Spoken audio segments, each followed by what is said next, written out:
आज हम बुद्धि और ज्ञान पर चर्चा कर रहे हैं।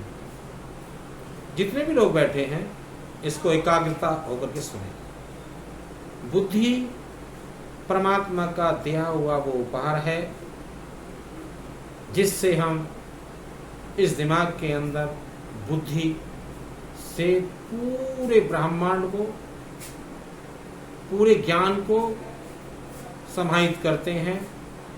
जो ये बीज है ये बहुत बड़ा वृक्ष बन करके संसार के हर ज्ञान को प्राप्त कर लेता है। ज्ञान संसार से मिलता है, बुद्धि परमात्मा से मिलती है। ये जितना भी सिस्टम है ये प्रभु की देन है, मात्र शक्तियों की देन है, शिव भगवान की देन है, देवी देवताओं की देन है। हर आदमी को बुद्धि नहीं मिलती। जिनमें बुद्धि का विकास नहीं होता, जिसे हम दूसरे शब्दों में दिमाग बोल देते हैं, उन्हें हम पागल भी कहते हैं। जिनमें बहुत थोड़े समय में बुद्धि का विकास हो जाता है, वो परमात्मा की कृपा होती है। वो ज्यादा अचीवमेंट करते हैं, ज्यादा उनकी पकड़ होती है। संसार का जो ज्ञान है वो ज्ञान बुद्धि पर ही निर्भर करता है। हम कोई भी कार्य करते हैं, उस कार्य में हम कुशलता से कार्य करते हैं, उसमें ज्यादा प्रोग्रेस कर जाते हैं। एक 25 साल का लड़का कम प्रोग्रेस करता है, एक 12 साल का लड़का ज्यादा प्रोग्रेस करता है। वो उसकी बुद्धि पर निर्भर करता है, वो उसकी कुशलता होती है, वहां उसकी बुद्धि सब में झलकती है, जिसे दूसरे शब्दों में हम दिमाग कहते हैं। ऐसे हमारे देश में महान पुरुष हुए हैं, महान आत्माएं हुई हैं, महान विभूतियां हुई हैं, जैसे कबीरदास, सूरदास, तुलसीदास, रैदास। कबीरदास अनपढ़ थे, सूरदास अंधे थे, रस खान कृष्ण के भगत थे। मुसलमान होते हुए भी उन्होंने कृष्ण को पढ़ा और उस परमात्मा की कृपा से, उस बुद्धि की कृपा से रस खान ने समये बना दिए। रस खान के समये बोलते हैं जिन्होंने सामाजिक ज्ञान को और आध्यात्मिक ज्ञान को, कृष्ण की भक्ति करके पूरे संसार को दिखा दिया। वे लोग ज्यादा पढ़े लिखे नहीं थे। कबीरदास तो बिल्कुल अनपढ़ थे। उन्होंने सामाजिक बुराई को, कुरीतियों को निकाल करके अलग रख दिया और आध्यात्मिक को बहुत बड़ा विकास कर दिया। आज कबीरदास को लोग अनपढ़ होते हुए भी, अनपढ़ का दर्जा देते हुए भी बहुत बड़े महात्मा और बहुत बड़े गुरु के रूप में उसे मानते हैं। इस तरह से और विभूतियां भी हमारे देश के अंदर हुई हैं। मात्र बुद्धि के बल पर, बुद्धि का प्रयोग करके कम पढ़ा लिखा बच्चा जिसने मात्र 10वीं पास किया है, और एक ज्यादा पढ़ा लिखा बच्चा जिसने टेक्निकल डिग्री प्राप्त की है, वो 10वीं पास वाला बच्चा भले ही कम पढ़ा लिखा है, परंतु वो कुशलता से बुद्धि का प्रयोग करके उसने छोटी छोटी डिग्रियां करके अपने आप को उसके बराबर कर लिया है जो डिग्री कर लिया है। डिग्री करके, टेक्निकल डिग्री करके इधर में बैठा हुआ है। मैचिंग अगर की जाए तो बुद्धि का विकास से उस 10वीं पास बच्चे ने इतना बड़ा विकास कर लिया जो कि डिग्री होल्डर को करना चाहिए था, और उसके समक्ष जाके बैठ गया सिर्फ बुद्धि के विकास के कारण। इसी प्रकार से आज के जो बच्चे हैं उन्होंने टेक्निकल डिग्रियां ले ली है, अंग्रेजी की पढ़ाई कर ली है, खूब धन कमा रहे हैं, पैसा कमा रहे हैं। उन्हें सामाजिक ज्ञान, बुद्धि से उन्होंने पढ़ाई तो कर ली, पर सामाजिक ज्ञान, कैसे ज्ञान प्राप्त करना है, उस ज्ञान को कैसे प्रयोग करना है, उसमें बुद्धि का प्रयोग नहीं कर रहे, उस ज्ञान का ही प्रयोग कर रहे हैं। उस ज्ञान से उन्होंने बहुत सारा धन कमाने के बावजूद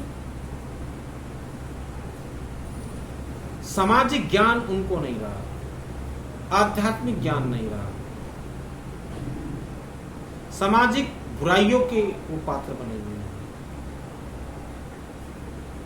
उन्होंने इंग्लिश तो पढ़ा परंतु अपनी मातृभाषा हिंदी भाषा का महत्व नहीं जाना। हिंदी मातृभाषा जो हमारी है उसमें कबीर के दोहे जो हैं, महादेवी वर्मा हैं, सूरदास के दोहे हैं, तुलसीदास के दोहे हैं, रसखान के दोहे हैं, जयशंकर प्रसाद, महादेवी वर्मा, दोबारा मैंने इसलिए बताया तो कहीं याद रहे।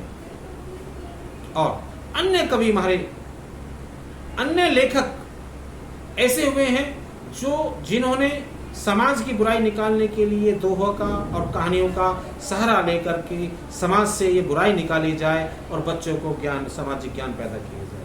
परंतु आज की जो पढ़ाई है उस पढ़ाई में अंग्रेजी पढ़ी, हिंदी मातृभाषा का ज्ञान नहीं हुआ, सामाजिक ज्ञान बच्चों को नहीं हुआ, उन्होंने वो कविताएं, वो दोहे नहीं पढ़े, आध्यात्मिक ज्ञान पैदा नहीं हुआ, जिसके कारण वो अनभिज्ञ रहे और उन्होंने सामाजिक ज्ञान न होते हुए माता पिता की कैसे सेवा करनी है, पति को कैसी सेवा करनी है, पत्नी को सेवा कैसे करनी है, गुरु का क्या आधार है, बहन भाई का क्या प्यार है, माता पिता की कैसे सेवा करनी है, पड़ोसी के साथ कैसे रहना है, एकांकी परिवार में कैसे रहना है, बहू को सास की कैसे कदर करनी चाहिए, सास को बहू की कैसे कदर करनी चाहिए, बच्चों को कैसे हमें आगे बढ़ाना है।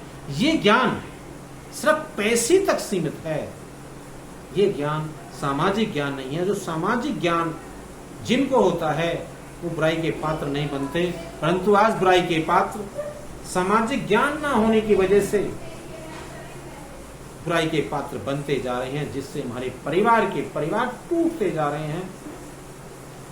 एक बच्चे को पढ़ा लिखा करके माँ बाप उसे ऊंचाई तक ले जाने की बात करते हैं और उसे डिग्री और लाखों रुपया खर्च करते हैं, और खर्च करने के बाद में वो सर्विस पर चला जाता है, माँ बाप की तरफ को नहीं देखता। माँ बाप बस इस आशा में रहते हैं कि बच्चा पढ़ लिख गया, लाखों रुपया कमा रहा है, एक दिन हमारी सेवा करेगा।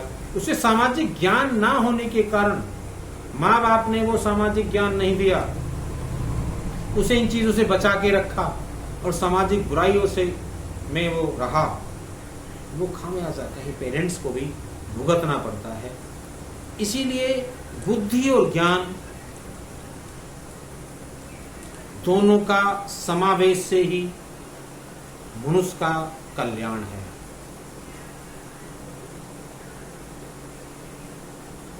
हमें जो ज्ञान मिलता है वो किताबों से मिलता है, हमें जो ज्ञान मिलता है वो हमें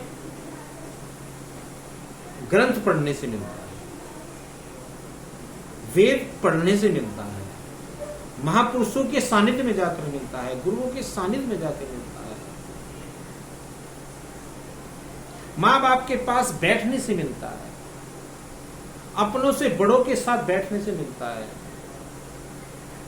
जिससे बच्चा पढ़ाई तो करके लाखों रुपए कमा लिए, दोबारा इस बात को रिपीट कर रहा हूं मैं, लाखों रुपए कमा तो लिया परंतु सामाजिक ज्ञान नहीं है, जिससे हमारे पेरेंट्स, हमारे माता पिता, बुजुर्ग और परिवार सफर करता है।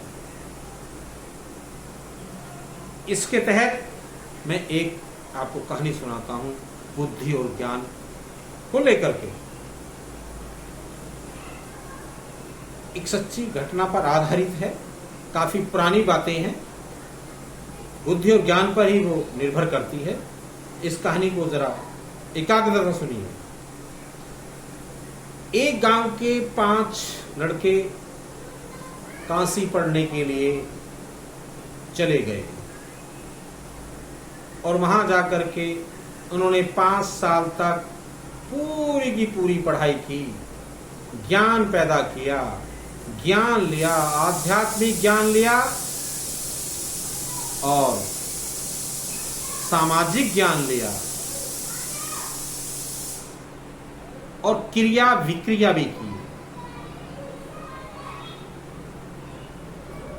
आत्मा और परमात्मा को भी जाना। इन सब चीजों को मध्यस्थ रखते हुए जब वो आगे 5 साल पूरे करने के बाद में अपने गांव की तरफ बढ़े, अपने गांव की तरफ बढ़ते हुए उनके दिमाग में एक बात आई कि हमने काशी जा कर के जो पढ़ाई की है उसका हम आज परीक्षण करते हैं। पांचों के पांचों एक जगह खड़े हो गए और राह देखने लगे परीक्षण हम कहाँ करें। उनको एक शेर का ढांचा दिखाई दिया, उस ढांचे के पास जाकर खड़े हो गए। एक ने, पहला जो दोस्त था जो उनके साथ पढ़ाई करके आया था पांचों के साथ में, उसने कहा कि मैं इस शेर को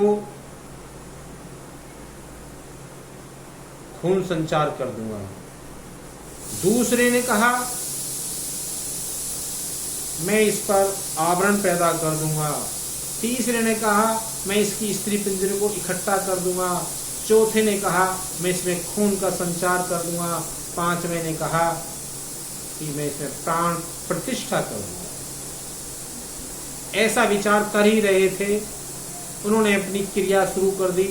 उस ढांचे वाले शरीर पर जो शेर का शरीर पड़ा हुआ था, जब उस शरीर को उन्होंने क्रिया शुरू की, जैसे जैसे उनके काम थे, जैसे जैसा विचार था, जैसे जैसे भाव थे, उन्होंने वो क्रिया शुरू कर दी। और शुरू करते करते शेर जिंदा हो गया। मेरा आप लोगों से ये, जितने भी लोग बैठे हुए हैं, सबसे मेरी गुजारिश है, सबसे ये प्रश्न उठता है, क्या शेर ने उन्हें खाया या छोड़ दिया? आप में से सभी लोगों का एक ही जवाब होगा कि शेर जब जिंदा होगा, शेर उन्हें खा जाएगा।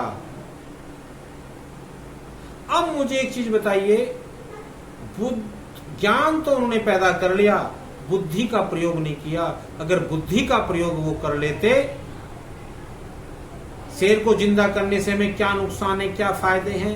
किसी कार्य को करने से पहले हमें बुद्धि का प्रयोग करना पड़ता है कि हम इस कार्य को करने जा रहे हैं, इससे हमारे जीवन में क्या प्रभाव पड़ेगा। ऐसा हर मनुष्य करता है, परंतु उन्होंने उसको ज्ञान के बल पर जिंदा कर दिया, बुद्धि का प्रयोग नहीं किया, जिससे उस शेर उठा। उनको जितने भी थे शिष्य, काशी से पढ़ के आए थे, पांचों को खा गया, सभी को खा गया। अगर बुद्धि का प्रयोग करते तो शायद वो खा नहीं पाता और उसे वो जिंदा नहीं करते। अगर भविष्य के बारे में सोच लेते, बुद्धि का परीक्षण करते, बुद्धि पर वो विचार करते। उन्होंने अपने ज्ञान का परीक्षण किया। बुद्धि और ज्ञान अलग अलग महत्व रखते हैं। बुद्धि से ज्ञान प्राप्त हो सकता है, ज्ञान से बुद्धि प्राप्त नहीं हो सकती। इसीलिए हमें बुद्धि पर बहुत गहन अध्ययन करना चाहिए। जो मनुष्य बुद्धि पर गहन अध्ययन करते हैं, वो ज्ञान तो उनके पास आ जाता है, और ज्ञान आने पर वो अपनी बुद्धि का इस्तेमाल ठीक ढंग से करते हैं, बुराई के पात्र नहीं बनते। ज्ञान पैदा होने पर बुराइयां भी फैलती हैं, अच्छाइयां भी आती हैं, परंतु वो अच्छाई को ही गले लगा करके अपने जीवन को सफल बनाते हैं और मानवता के अधिकार को संसार में बांटते हैं। और यह जो आज का दृष्टांत है वो बुद्धि और ज्ञान का है। हर मनुष्य को इस बात से प्रेरणा मिलती है कि वो बुद्धि का प्रयोग अवश्य करे। ज्ञान प्राप्त करने के बाद में बुद्धि पर अवश्य सोचे, बुद्धि को आगे बढ़ाए, तब अपना कार्य करे तो जिंदगी में उसको कोई कठिनाई नहीं होगी। ये मेरी आप लोगों से इस वीडियो के माध्यम से गुजारिश है, सभी लोग बुद्धि का प्रयोग करें। और आपको ये प्रवचन अच्छा लगे तो इसको ज़रूर सब्सक्राइब करें, यूज़र बने, लाइक करें और अपने से ज़्यादा लोगों को 10, 15, 20 जो भी आपके कांटेक्ट में हैं उनको ये वीडियो शेयर करें, जिससे आप लोग इस वीडियो के माध्यम से दूसरे को प्रेरणा मिले। इन्हीं शब्दों के साथ मैं इस प्रवचन को समाप्त करता हूं। ओम श्री गुरुदेवाय नमः। ओम श्री गुरुदेवाय नमः।